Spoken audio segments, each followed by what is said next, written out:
What's up, everybody? Manuel Pedal here. Obviously, you can see I'm just on the floor right now, off the cuff. This is just a tire overview of the new Vulpine WTB race-inspired tires. I just got these in the mail from WTB. Um, I am an ambassador from WTB, so I can say that. It's just full disclosure. Um, I've been sporting WTB tires for many years. I've been riding them. I can't even count how many trips I've done bike packing with them. But outside of that, just like your daily gravel riding, pavement to the gravel trails, single track, a little bit of bike packing with different tires that they have, from the Ventures to the Byways to the 3.0 tires that I have on my fat bike. What are they? So many different ones, but I have them all. But anyway, psyched to be riding the new Vulpines. These just came out, so check them out. Right now I'm sporting the WTB Byway tires, and as you can see, I have them mounted up right here. These are the Byway SG2s, 700 by 44. And I'm about to take these bad boys off and put the WTB Vulpines on. Now, these are their newest, latest tire that they just released just like a month or so ago, actually. They used to be in production many years ago, but they've since redesigned them with a new tread pattern. And it's supposed to be like a semi-slick, which means that you'll be able to get the benefits of like fast rolling resistance with that center tread line being nice and flat and a little bit knobby as well. Plus you get the knobs on the side. Fully to pressure, it's going to be a nice round tire from what I've heard and read. And what's great about these tires are that they have a fast rolling resistance, low resistance that's really good. And on top of that, you get to be able to use them on pavement, hard pack, dirt, and gravel. So that's a plus. I don't know how they'll be able to perform on like loose gravel or loose dirt.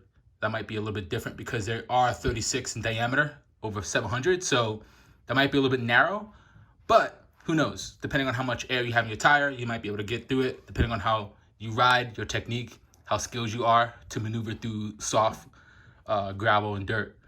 But I'm pretty pumped on these because I live in New York City at the moment, and I ride at least like 20 miles outside of the city in order to get to gravel trails in New Jersey. So on my route, I'm riding a lot of pavement. So this is going to be really good compared to like the Byway, I imagine. Now the Byway has a really nice center tread as well. That's like nice and slick.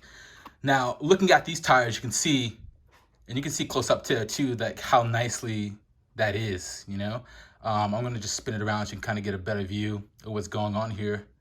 But as you can see, you get nice mini micro knobs in between that center tread and on the sides. How they just like cross the pattern is like really nice on this tire. That center tread as well, you can see it's like a big thick knob, but the way it's shaped tells me, all the makings are there. It just tells me like this is going to be a pretty fast tire, you know. I can just, like, these days after riding many different types of tires, I can just tell right out the gate whether a tire is going to be fast or not just by like looking at the treads. This one I just feel like it's going to be really fast, so I'm really psyched on these to mount these on the bike. They are only available right now at 36 by 700, which isn't bad actually. I mean, honestly, I prefer a 40 and above. 40, 42, 44 is my current. That's the biggest I've ridden on a gravel bike. I used to ride 42s, and I went down to 40 as the smallest, but I've never ridden a 36 before. So this is like more of a pavement. If you ride locally, if you live near like more pavement areas and not really close to like a gravel trail, then this would be your ideal tire. It has the SG2 protection, which is going to provide you with extra puncture protection on that sidewall. So it's nice and thick. It's 120 TPI versus their tan walls, which is like, I think 90 TPI. I could be wrong, maybe 60 TPI. Quote me on that. Just drop a comment if I got that one wrong. But this is 120 TPI for sure with the SG2 tire puncture protection. And if you haven't already checked out my SG2 review on the byways that are first ridden when they sent me the tires before last year. I have that up on the website on manualpedal.com, so you can just go ahead and check out the gear section, and you'll see the byway review on that site, and my thoughts on it and everything. They're great, honestly. Like, I used to ride the tan walls, and I love the tan walls and everything too, but I do like all black tires. If you're a purist, you don't even have to be a purist, but a lot of gravel riders prefer just tan walls on gravel bikes. And don't get me wrong, they do look really great, especially like depending on your colorway. And some people are just really partial to like tan walls instead of like an all black tire. But I like the black tire, and I just felt like it, with my bike, I have, with Camellia, which is the Ibis Haka MX, that's more of like a chameleon, and it really blends into nature. It's like really muted colors, and it really blends in with like nature, and like when I'm in the woods and dirt trails, it's just like you could really see the colors, and it's like super nice. And I feel like with the all black on it, it just looks super good.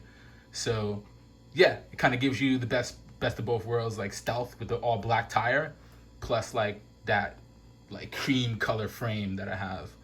But outside of that, really psyched to mount these up. I'm actually going to put them on the wheels right now. So this is just a quick overview of the tires. And I'm going to get a nice ride in just wrap around the Hudson River with these and just kind of see like in field how they ride. And then I'll report back to you with another video talking to you more about like the tires in comparison like to the WTB byways that I have been riding religiously for like the past year now.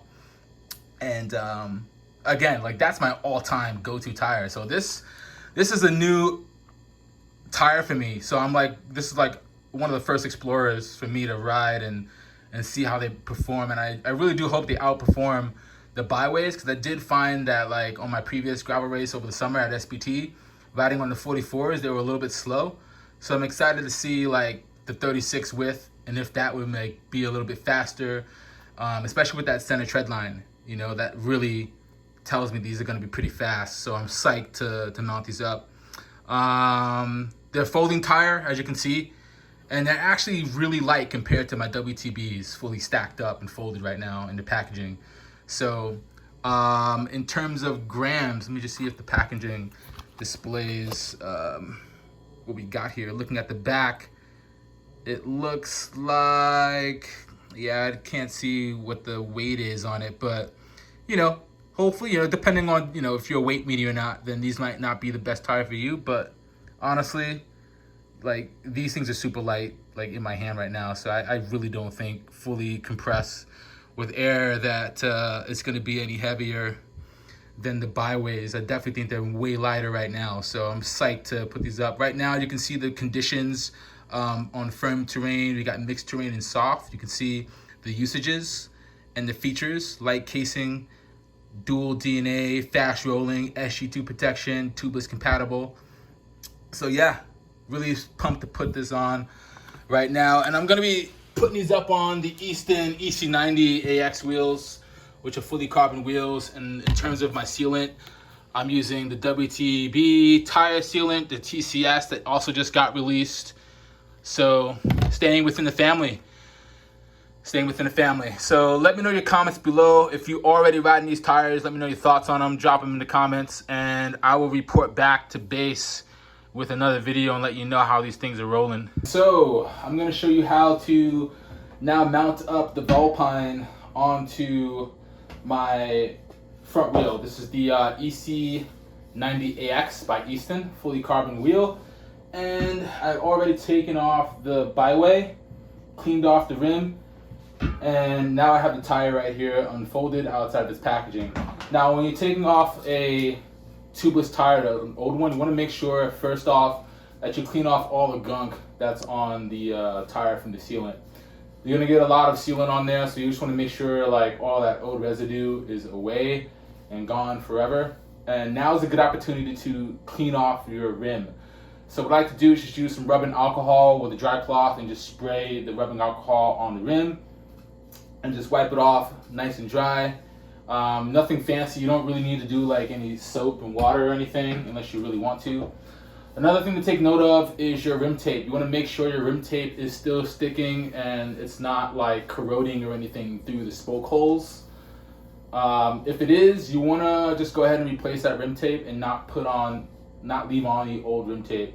That's going to require you to remove the entire valve stem from the actual rim itself before you do that. Now, when mounting up your wheel, you want to identify the front and the right and left side of the wheel first. The left side of the wheel is going to be where your disc brake is going to be. So your disc is going to be on your left side. So let's just go ahead and just put it between your legs, depending on how your setup is. I'm obviously mounting this inside my apartment right now, and I live in New York City, so it's a bit cramped. But we get it done over here. We get it done. All right.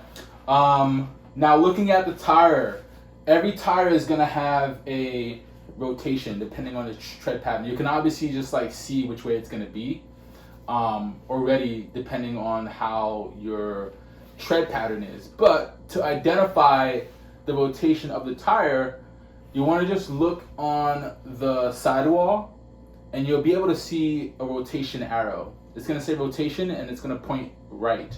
That's where you want to put that direction of the arrow on the right side of the wheel. So once you identify that, you can then just start mounting it. What I like to do now, for me, you don't have to do this, but I like to just mount up the logo of the WTB manufacturer, depending on what tire you're mounting, with the valve stem. Again, you don't have to do that, but that's generally like what I like to do.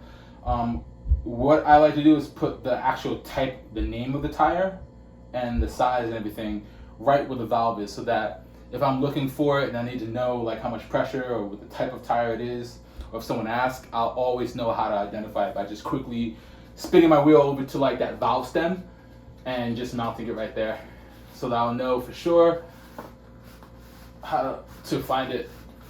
So just work your way around the tire by just putting one side on first and just move your way around it. Ooh, these are nice and stiff. Nice and stiff to put on. Ooh, this is gonna be a hard one to put on. Okay. So when you're putting the tire on, you wanna make sure you put them in the center of the rim. That's gonna make it a little bit easier for the tire to go on and not be so much up on the sidewall. So it should be able to get on a little quicker, at least for one side of the wheel. So once we get that on, you want to just massage it on with your hands. You should be able to do that. All right, I got one on so far. Now, what you want to do is just move that tire over the valve on one side that's already on the tire. Okay? And then what you want to do is go ahead and put the other side on now. Starting at the valve again, which I did before on one side, just go ahead and work your way around that. Using both of your hands, you can just go ahead and do that. Once you get to about 12 o'clock, once you get to about 12:30, you can then flip it around and just finish off that other side. And boom, it should pop right on. Cool, so we got both sides of the tire on. What you want to do now is just make sure that it's covering that valve core right here. All right. Now you can kind of see that I took the core out, but the valve stem is still stuck inside the rim. Because what I like to do is clean out that gunk. Oftentimes when you're replacing a tire on a tubeless setup, you want to make sure you get the gunk out there too, because that can clog up that air flow when it's when you're pumping air into the tire, and it can make it really hard for you to pump air inside the tire. So make sure that's out the way. What you can do to get that out is use a pick, which is a tool that you use in your arsenal, depending on like kind of setups you have and type of tools you have your bike mechanic needs. You can also use a thin spoke. I already have one here.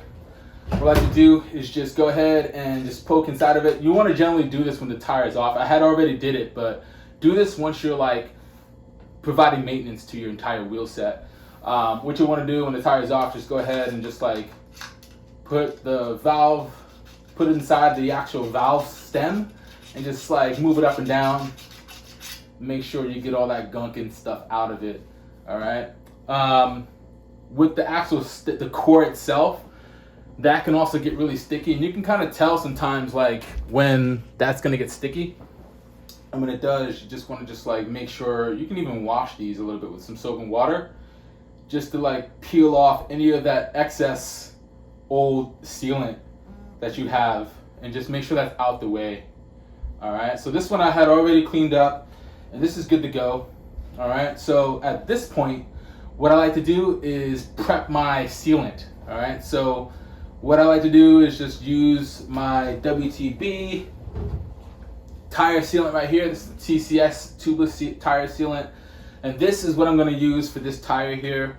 What I'm going to do first is just get my stuff set up and make sure I have all my things I need laid out on the floor before I go ahead and start sealing this tire up. So I'm going to cut right here to all the tools that I need and that you should also be able to use for at-home mechanic setup for mounting up a tubeless tire to your rim. So check out that in the next scene. So back in action, now we have the sealant. So what I'm going to be using is the tubeless tire sealant from WTB. This is their TCS sealant, and I have a small miniature bottle because this little nozzle right here is going to go on top of this bottle, and I'm going to push this inside of the wheel. All right, I'm going to feed it inside, and about a quarter, maybe like half of this is going to go inside there, maybe even a little less.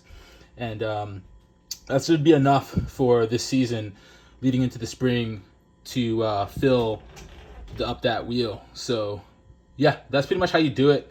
There's other ways you can do it too. You can actually just like pour it right into inside the rim as you're putting on the tire. I don't like to do it like that. I feel like that gets a little messy.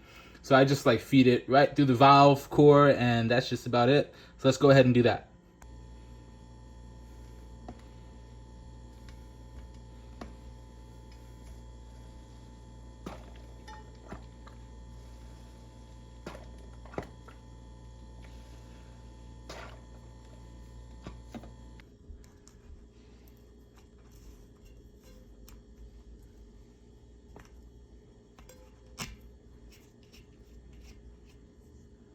Alright folks, so as you've seen, that is how you put on a tire onto a rim for a tubeless setup. I'm going to have to stop the video there because I do not have a compressor to actually fill up the tire with the sealant in it.